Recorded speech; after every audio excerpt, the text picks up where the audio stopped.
जय हिंद। आज हम लोग एलपी टेक्नीशियन के प्रीवियस ईयर के सारे क्वेश्चंस करेंगे। जैसा कि आप लोग जानते ही हैं कि रेलवे की कोई भी एग्ज़ाम के लिए प्रीवियस ईयर क्वेश्चंस काफ़ी महत्वपूर्ण रहता है। मैं आपको CBT 1 और CBT 2 के सभी क्वेश्चंस करवाऊंगा, तो फटाफट हमारे चैनल को सब्सक्राइब करके हमारे चैनल से जुड़ जाइए। और अगर आप लोग को वीडियो ज़रा भी पसंद आए तो लास्ट में एक लाइक और एक कमेंट करके जाइएगा, तो वीडियो ज़्यादा लंबा ना हो जाए। चलिए वीडियो को स्टार्ट करते हैं। तो ये हमारा है दोस्तों RRB ALP technician stage 1 CBT 1 का 13 अगस्त 2018 का शिफ्ट 1 का क्वेश्चन है। आप लोग देख सकते हैं RRB ALP टेक्नीशियन 13 अगस्त 2018 शिफ्ट 1 का प्रश्न है। तो चलिए हम लोग स्टार्ट करते हैं। हमारा पहला प्रश्न है, एक वक्रीय दर्पण जिसमें परावर्तन सतह अंदर की ओर वक्रीय होती है उसे कहा जाता है। उसे क्या कहा जाता है दोस्तों? उसे अवतल दर्पण कहा जाता है। उसे अवतल दर्पण कहा जाता है। अंदर की ओर जो वक्रीय होती है, जो ऐसे रहती है, और ये पेंट किया हुआ रहता है, ये पेंट किया हुआ रहता है। पेंट हमेशा दाहिने साइड किया जाता है दोस्तों, पेंट हमेशा राइट साइड किया जाता है। और प्रकाश सदैव लेफ्ट साइड से आती है, प्रकाश सदैव लेफ्ट साइड से आती है। वस्तु को सदैव हम लोग लेफ्ट साइड में ही रखते हैं, ठीक है। तो ये हो गया हमारा अवतल दर्पण, जो अंदर की ओर वक्रीय होती है, जो अंदर की ओर वक्रीय होती है और दाहिने साइड पेंट किया रहता है। और उत्तल दर्पण दोस्त, उत्तल दर्पण जो है बाहर की ओर रहता है और इसका भी दाहिने साइड पेंट किया रहता है। अब हमारा नेक्स्ट क्वेश्चन है, प्रकाश संश्लेषण के दौरान बने उत्पाद कौन से हैं? तो वो है दोस्तों, वो है ग्लूकोज, जल और ऑक्सीजन। ग्लूकोज, जल और ऑक्सीजन। अब हमारा नेक्स्ट क्वेश्चन है, अपच का इलाज के लिए किस प्रकार की दवा का प्रयोग किया जाता है? अपच का इलाज के लिए किस प्रकार की दवा का प्रयोग किया जाता है? तो उस दवा का एंटासिड नाम है दोस्तों, एंटासिड नाम है। एंटासिड का प्रयोग करते हैं। प्रश्न है, अमीबा में किस प्रकार का लैंगिक प्रजनन होता है? अमीबा में किस प्रकार का अलैंगिक प्रजनन होता है? तो इसका जो राइट आंसर होगा वो होगा बाइनरी विखंडन, बाइनरी विखंडन।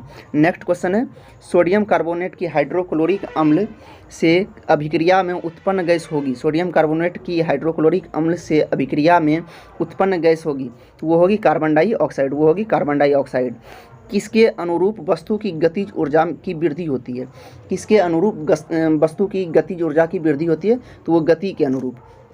हमारा नेक्स्ट क्वेश्चन है, किस भौतिकविदों ने उत्प्लावक बल के अस्तित्व की व्याख्या की थी? तो वो जो वैज्ञानिक थे दोस्तों, वो थे हमारा आर्किमिडीज थे। यदि किसी सुधारात्मक लेंस की शक्ति 2 डायोप्टर है तो यह कौन सा लेंस है? तो यह कौन सा लेंस है? तो अगर पॉजिटिव रहे दोस्तों तो वो हमेशा उत्तल लेंस होता है, वो हमेशा उत्तल लेंस होता है। तो इसका आंसर उत्तल लेंस होगा। विद्युत रोधियों की प्रतिरोधकता कितनी होती है? विद्युत रोधियों की प्रतिरोधकता कितनी होती है? 10⁻12 ओम और 10⁻17 ओम होती है। किन ऊतकों में कोशिकाएं जीवित होती है? किन ऊतकों में कोशिकाएं जीवित होती है और लंबी और कोनों पर अनियमित रूप से स्थूल होती है?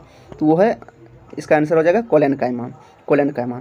हीरे के कार्बन परमाणु के बाहरी कोश में मुक्त इलेक्ट्रॉन की संख्या 0 होती है, मुक्त इलेक्ट्रॉन की संख्या 0 होती है। कौन सा डॉबरीनर त्रिक का तीसरा सदस्य जिसमें लिथियम और सोडियम भी शामिल रहते हैं? लिथियम और सोडियम भी शामिल रहते हैं, वो है दोस्तों पोटेशियम, वो है हमारा पोटेशियम।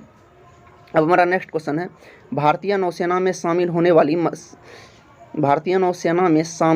वाली पहली महिला पायलट कौन है?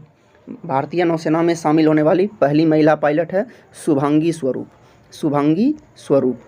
अब हमारा नेक्स्ट क्वेश्चन है, विद्युत प्रवाह को मापने के लिए कौन सा यंत्र का प्रयोग किया जाता है? तो विद्युत धारा को मापने के लिए कौन सा यंत्र का प्रयोग किया जाता है? तो आप लोग को पता ही होगा कि एमीटर का प्रयोग किया जाता है, एमीटर का प्रयोग किया जाता है। अब नेक्स्ट क्वेश्चन है, कॉपर सल्फेट का जलीय विलयन नीले लिटमस को लाल रंग में परिवर्तित कर देता है, नीले लिटमस को लाल रंग में परिवर्तित कर देता है। अब हमारा नेक्स्ट क्वेश्चन है दोस्तों, जब एक बंदूक से गोली चलाई जाती है तो बंदूक पीछे की ओर धकेलती है। यह उदाहरण न्यूटन के कौन से नियम को दर्शाता है? तो जैसा कि आप लोग जानते ही हैं, गति का तीसरा नियम, क्रिया प्रतिक्रिया जब भी होती है तो गति का तीसरा नियम कहलाता है। अब हमारा नेक्स्ट क्वेश्चन है, एक ध्वनि तरंग की आवृत्ति 4 किलोहर्ट्ज़ है और तरंग दैर्घ्य 40 सेंटीमीटर है, तो ध्वनि तरंग द्वारा 3.2 किलोमीटर दूरी तय करने में कितना समय लगेगा? तो ये आपका न्यूमेरिकल क्वेश्चन है। इसका टाइम जो लगेगा 2 सेकंड लगेगा। कौन सी धातु सबसे अधिक आधात वर्णीय है? तो वो है Na। पौधों में किस हार्मोन के संचार के कारण वे प्रकाश की ओर झुक जाते हैं? पौधों में किस हार्मोन के संचार के कारण वो प्रकाश की ओर झुक जाते हैं? VVI क्वेश्चन है दोस्तों, बहुत ही महत्वपूर्ण क्वेश्चन है आपका। वो हो जाएगा, आपका आंसर हो जाएगा ऑक्सीन। कौन सी धातु सबसे अधिक अभिक्रियाशील है? वो है आपका Ca। शुष्क लिटमस पेपर का शुष्क HCl गैस की क्या क्रिया होती है? तो इसका जो आंसर होगा, नीला या लाल लिटमस पेपर अपना रंग नहीं बदलता है। नीला या लाल लिटमस पेपर अपना रंग नहीं बदलता है। अब हमारा नेक्स्ट है, यदि किसी वस्तु का वेग इसके प्रारंभिक वेग से दुगना हो जाता है तो गतिज ऊर्जा इसकी प्रारंभिक गतिज ऊर्जा की n गुनी हो जाती है, तो n का मान कितना होगा? जैसा कि आप लोग जानते हैं कि काइनेटिक एनर्जी के E का फॉर्मूला होता है हाफ mv²। अगर इसको आप लोग दोगुना करेंगे तो आपका जो गतिज ऊर्जा है वो 4 गुनी हो जाएगी। ये आपका v से वेग है, ये आपका वेग है, और ये आपका मास हो गया द्रव्यमान। ये आपका द्रव्यमान हो गया। अगर आप वेग को दुगना करेंगे तो वेग स्क्वायर में है तो ये 4 गुनी हो जाएगी। ये कितनी गुनी हो जाएगी? 4 गुनी हो जाएगी। तो राइट आंसर हो जाएगा इसका 4। नेक्स्ट क्वेश्चन है, चंद्रमा की सतह पर एक लड़के का भार 300 न्यूटन है, तो पृथ्वी की सतह पर उसी लड़के का भार कितना होगा? जैसा कि आप लोग जानते हैं दोस्तों, चंद्रमा पर पृथ्वी की तुलना में 1/6 भार रहता है, 1/6 बार रहता है, यानी 1 बराबर 300 है, तो 6 बराबर आपका 1800 होगा। 6 बराबर आपका 1800 होगा। अब हमारा नेक्स्ट क्वेश्चन है, नाइट्रोजन परमाणु में उपस्थित न्यूट्रॉनों की संख्या कितनी है? नाइट्रोजन परमाणु में उपस्थित न्यूट्रॉनों की संख्या 7 होती है। नेक्स्ट क्वेश्चन है, आधुनिक आवर्त सारणी में तत्वों को किस आधार पर व्यवस्थित किया गया है? आधुनिक आवर्त सारणी में परमाणु संख्या में वृद्धि के आधार पर व्यवस्थित किया गया है। ये भी क्वेश्चन काफ़ी VVI इंपॉर्टेंट है दोस्तों। एक सप्ताह में घड़ी की दोनों सुइयां एक दूसरे से कितनी बार मिलती है? एक सप्ताह में घड़ी की दोनों सुइयां एक दूसरे से कितनी बार मिलती है? तो 168 बार मिलती है। किसी वस्तु के ऊंचाई से गिरने पर इसकी स्थितिज ऊर्जा और गतिज ऊर्जा क्या होता है? तो इसका जो राइट आंसर होगा दोस्तों वो हो जाएगा, इसकी स्थितिज ऊर्जा कम हो जाती है जबकि गतिज ऊर्जा में वृद्धि हो जाती है। इसकी स्थितिज ऊर्जा कम हो जाती है और गतिज ऊर्जा में वृद्धि हो जाती है। नेक्स्ट है, आंध्र प्रदेश के दक्षिणी भाग में स्थित कोलेरू झील 2 नदियों के डेल्टा पर स्थित है। यह 2 नदियाँ कौन कौन सी है? तो ये 2 नदियाँ जो है वो है गोदावरी और कृष्णा। अब हमारा नेक्स्ट सेट है दोस्तों, जो कि आपका RRB LP टेक्नीशियन CBT 1 का 13 13/8/2018 का शिफ्ट 3 का क्वेश्चन है। देख सकते हैं आप लोग, 13/8/2018 शिफ्ट 3 का है। इसका पहला क्वेश्चन है, कवक की कोशिका भित्ति किससे बनी होती है? तो कवक की कोशिका भित्ति काइटिन की बनी होती है। 2 या अधिक तत्वों के योग से जो बनता है उसे यौगिक कहते हैं। किसका उपयोग पेयजल कीटाणु रहित करने के लिए किया जाता है? तो ब्लीचिंग पाउडर का प्रयोग किया जाता है। अब हमारा नेक्स्ट क्वेश्चन है, स्पष्ट गूंज सुनने के लिए मूल ध्वनि और प्रतिध्वनि के बीच का समय अंतराल कम से कम कितना होना चाहिए? तो इसका जो राइट आंसर होगा वो हो जाएगा हमारा 0.1 सेकेंड। काम करने की क्षमता को क्या कहा जाता है? काम करने की क्षमता को दोस्तों ऊर्जा कहा जाता है। काम करने की क्षमता को ऊर्जा कहा जाता है। और काम करने की अगर आपसे दर पूछ ले तो काम करने की दर को कहा जाता है शक्ति। काम करने की दर को शक्ति कहा जाता है और काम करने की क्षमता को ऊर्जा कहा जाता है। अब हमारा नेक्स्ट क्वेश्चन है, यांत्रिक ऊर्जा किनका योग होती है? तो यांत्रिक ऊर्जा दोस्तों याद रखिएगा आप लोग, स्थितिज ऊर्जा और गतिज ऊर्जा का योग होती है। स्थितिज ऊर्जा और गतिज ऊर्जा का योग यांत्रिक ऊर्जा कहलाती है। अब हमारा नेक्स्ट क्वेश्चन है, किसी फूल के मादा प्रजनन हिस्से को क्या कहा जाता है? किसी फूल के मादा प्रजनन हिस्से को अंडक कहा जाता है। यदि डोबेराइनर के त्रिक का पहला और तीसरा सदस्य फास्फोरस और एंटीमनी है तो इस त्रिक का दूसरा सदस्य कौन होगा? इस त्रिक का दूसरा सदस्य कौन होगा? आप लोग समझिएगा कि डोबे राइनर ने जो त्रिक दिया था दोस्तों, त्रिक दिया था, वो क्या दिया था? उसने कहा था कि पहला दूसरा तीसरा, पहला और तीसरा का परमाणु संख्या का योग जो होगा, पहला और तीसरे संख्या के तत्वों का परमाणु संख्या का योग जो होगा, योग का औसत जो होगा वो दूसरे के बराबर होगा। पहला और तीसरे के परमाणु संख्या के औसत जो होगा, योग का औसत जो होगा वो दूसरे संख्या के बराबर होगा, तो हम लोग जैसा कि जानते हैं कि दिया है पहला और तीसरा संख्या फास्फोरस और एंटीमनी है। फास्फोरस है और एंटीमनी है। फास्फोरस का होता है परमाणु संख्या दोस्तों, फास्फोरस का परमाणु संख्या होता है 15 और एंटीमनी का हो जाता है आपका 51। इसका अगर हम लोग इन दोनों को अगर जोड़ेंगे तो इसका हो जाएगा 66 और इसका औसत निकालेंगे, 2 से काटेंगे तो 33 हो जाएगा। तो राइट आंसर आपका 33 हो जाएगा।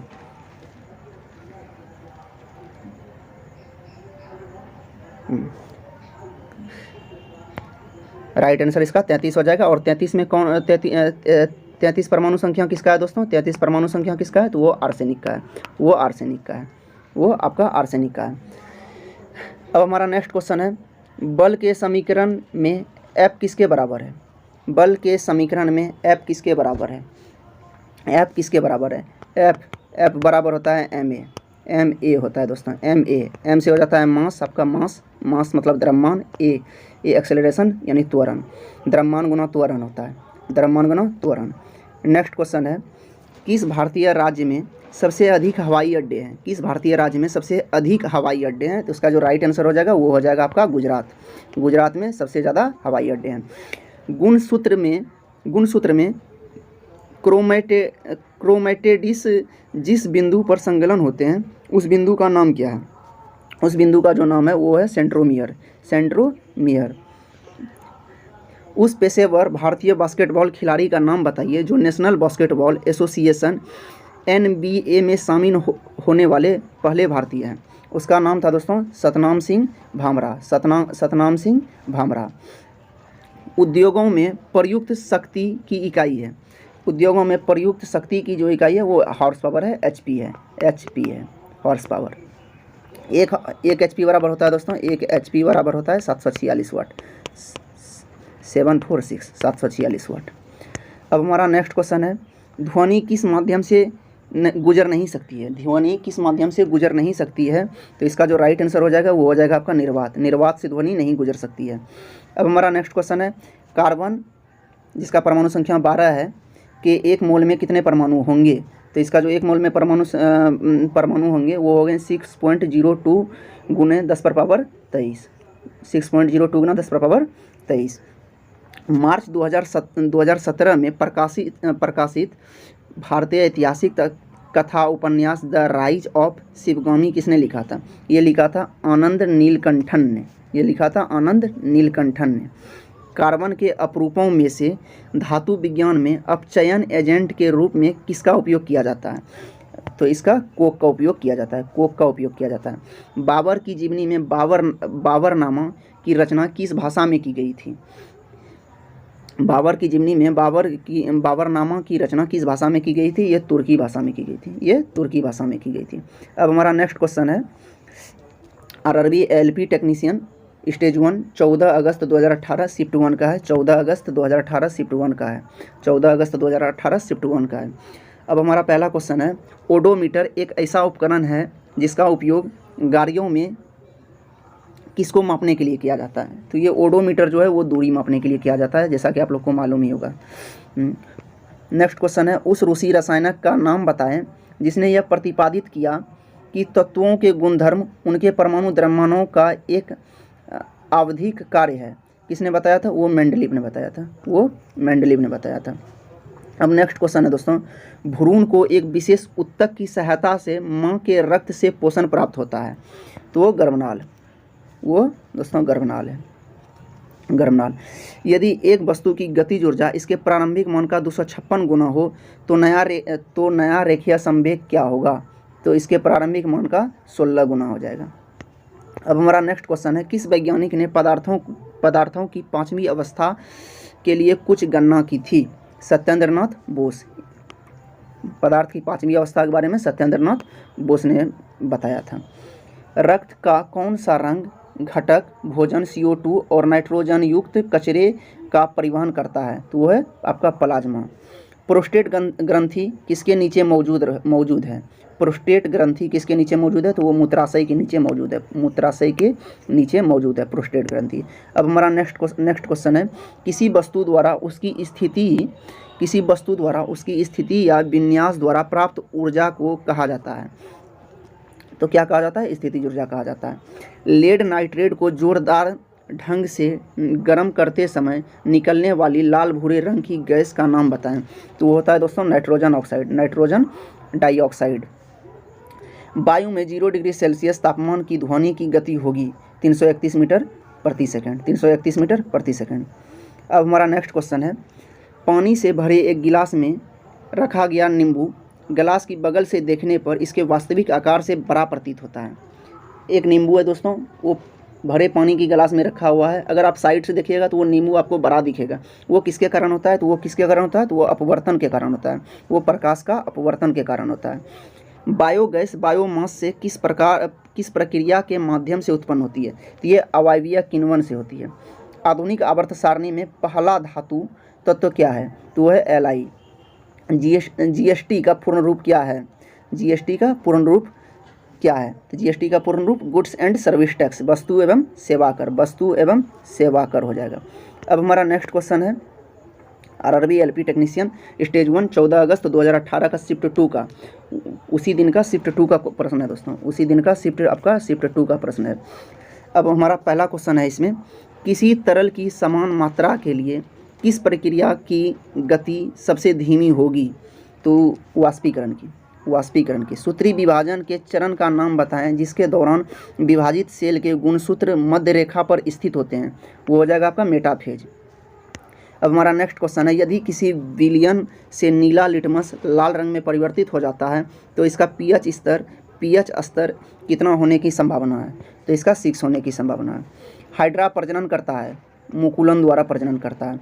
कौन सा तत्व मेंडलीफ के आवर्त सारणी में से इका एल्युमिनियम की जगह लेता है? वो है गैलियम है। CO2 में कार्बन की प्रतिशत मात्रा कितनी होती है? वो होती है 27.3। अब नेक्स्ट है दोस्तों हमारा, कौन सी भौतिक राशि कार्य की दर कहलाती है? कार्य करने की दर को, जैसा कि हमने पहले ही बताया, कार्य करने की दर को आपको शक्ति कहा जाता है और क्षमता को ऊर्जा कहा जाता है।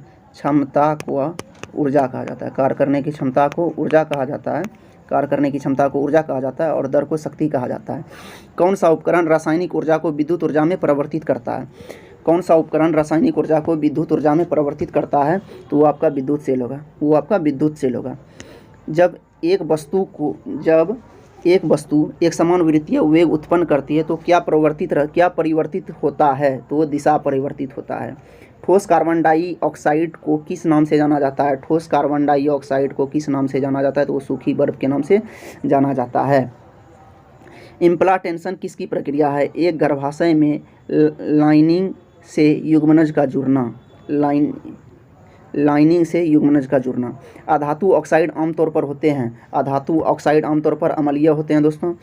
ऑक्सीजन की आपूर्ति पर्याप्त होने पर कौन सा रंग का लौ उत्पन्न होती है? तो वो नीला होती है। किस शहर को भारत के मसालों के बगीचे के नाम से भी जाना जाता है? जैसा कि आप लोग ये क्वेश्चन जानते ही होंगे कि भारत में मसालों का राज्य किसे कहा जाता है? तो वो केरल को कहा जाता है। किसने दिल्ली शहर की स्थापना सबसे पहले की थी और इसे इंद्रप्रस्थ नाम दिया गया था? पांडवों को इंद्रप्रस्थ नाम दिया गया था। आधुनिक आवर्त सारणी में कौन से 8 तत्व मौजूद हैं? 2 आवर्तों में 8 तत्व मौजूद हैं। याद रखिएगा, 2 आवर्तों में 8 तत्व मौजूद हैं। दूसरा और तीसरा आवर्त में 8 तत्व मौजूद हैं। अब हमारा नेक्स्ट क्वेश्चन है, किस सुप्रसिद्ध व्यक्ति ने एन अनसुटेबल बाय पुस्तक लिखी थी? ये किसने लिखी थी? ये लिखी थी करण जौहर ने। अब हमारा नेक्स्ट सेट है RRB LP technician CBT 1 14/8/2000 14/8/2018 shift three का उसी दिन का तीसरा शिफ्ट का क्वेश्चन है दोस्तों। किसी तने हुए रबर बैंड में किस प्रकार की ऊर्जा होती है? किसी रबर को अगर आप तानिएगा तो उसमें स्थितिज ऊर्जा रहती है। रबर तने हुए बैंड में स्थितिज ऊर्जा होती है। सोडियम हाइड्रोजन कार्बोनेट को गर्म करने पर कौन सी गैस छूटती है? तो वो कार्बन डाइऑक्साइड छूटती है। अब हमारा नेक्स्ट क्वेश्चन है, बढ़ते भ्रूण के धारण और पोषण के लिए हर महीने मादा प्रजनन प्रणाली का कौन सा हिस्सा अपने आप तैयार रहता है? तो होगा आंसर इसका हो जाएगा गर्भाशय तैयार रहता है। अब नेक्स्ट क्वेश्चन है, यदि किसी वस्तु को अवतल दर्पण के वक्रता के केंद्र पर रखा जाता है तो इसका प्रतिबिंब बनेगा। तो इसका प्रतिबिंब कैसा बनेगा दोस्तों? इसका प्रतिबिंब बनेगा वास्तविक और समान आकार का। विरसनों से कौन सा हार्मोन स्रावित होता है? तो वो टेस्टोस्टेरोन। प्रोपेन का रासायनिक सूत्र है, इसका रासायनिक सूत्र है C3H8 उभयधर्मी प्रकृति होता है ZNO उभयधर्मी प्रकृति होता है ZNO। अब नेक्स्ट क्वेश्चन है दोस्तों, ये आपका है, किसी ऐसे तार का प्रतिरोध क्या होगा जिसमें 2 वोल्ट संभावित अंतर लागू किया जाता है? तार के माध्यम से करंट का प्रवाह 1 एम्पियर है, तो इसका राइट आंसर होगा 2 ओम हो जाएगा आपका। ये आपका न्यूमेरिकल का क्वेश्चन है। आधुनिक आवर्त सारणी की तीसरी अवधि और 8वें समूह में रखी गई नोबेल गैस का नाम क्या है? तो इसका आर्गन नाम है। एम्फीबियन पौधों को किस समूह में रखा गया है? तो इसको ब्रायोफाइटा के समूह में रखा गया है। एक लेंस में 2 डायोप्टर की शक्ति है, तो लेंस की किस्म और इसकी फोकस लंबाई क्या होगी? अगर दोस्तों मैंने आपको पहले ही बताया, अगर प्लस रहेगा तो ये आपका उत्तल लेंस हो जाएगा, ये आपका उत्तल लेंस हो जाएगा। इसका जो होगा 0.5 होगा, और इसका फॉर्मूला जो होता है 1/f होता है। अगर मीटर में है तो 1/f होगा, अगर सेंटीमीटर में है तो 100/f होगा। अब हमारा नेक्स्ट क्वेश्चन है, गतिशील वस्तु की गतिज ऊर्जा काइनेटिक एनर्जी के किस पर निर्भर करती है? तो ये द्रव्यमान और वेग पर निर्भर करती है। अब नेक्स्ट क्वेश्चन है, प्रधानमंत्री मोदी ने डॉक्टर APJ अब्दुल कलाम की जिस मूर्ति का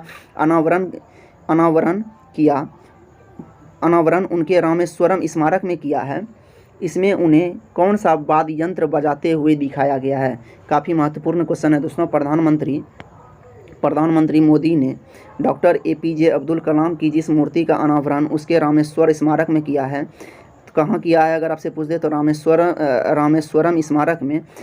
इसमें उन्होंने कौन सा वाद्य यंत्र बजाते हुए उन्हें दिखाया गया है?